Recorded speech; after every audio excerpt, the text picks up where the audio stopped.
1948 সালে গঠিত হয় ইসরায়েলের রাষ্ট্র, আর এর আগুনেই পুড়ে ছারখার হয় ফিলিস্তিনের ঘর বাড়ি এবং পরিচয়।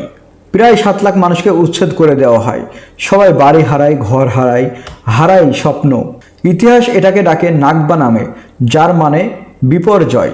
আজ 2025 সাল পেরিয়ে গেছে 75 বছর, কিন্তু পরিবর্তন হয়নি খুব একটা। গাজার আকাশে এখনো দেখা যায় ধোঁয়া। স্কুলের বাচ্চারা আর বই নিয়ে যায় না, বরং জীবন বাঁচাতে দৌড়ে বেড়ায়। রয়েছে খাদ্য, পানি ও ওষুধ প্রবেশে কঠোর নিয়ন্ত্রণ। স্কুল, হাসপাতাল, এমনকি অ্যাম্বুলেন্সকেও লক্ষ্যবস্তু করা হয়েছে।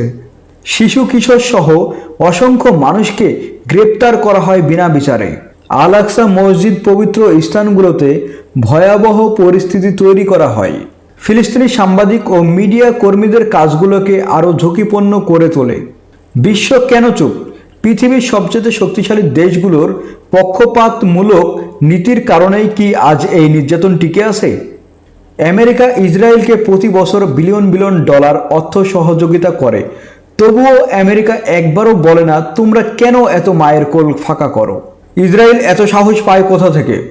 পরাশক্তিদের অর্থনৈতিক ও কূটনৈতিক সহায়তায়, মিডিয়া পক্ষপাত ও তথ্য নিয়ন্ত্রণ, উন্নত প্রযুক্তি ও সামরিক বাহিনীর শাসন, এবং সবচেয়ে দুঃখজনক, বিশ্বের অনেক দেশের নীরবতা।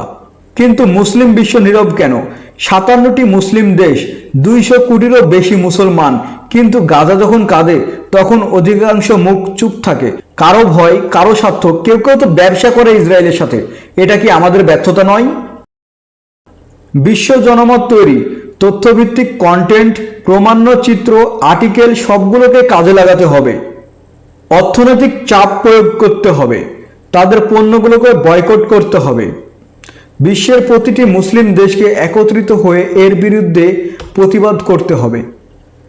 যদি এই ভিডিওটি আপনার হৃদয় স্পর্শ করে, তবে শুধু চোখের পানি নয়, কণ্ঠ তুলুন, একটা পোস্ট দিন, একটা কথা বলুন, কারণ সত্য কখনো চুপচাপ পড়ে থাকে না।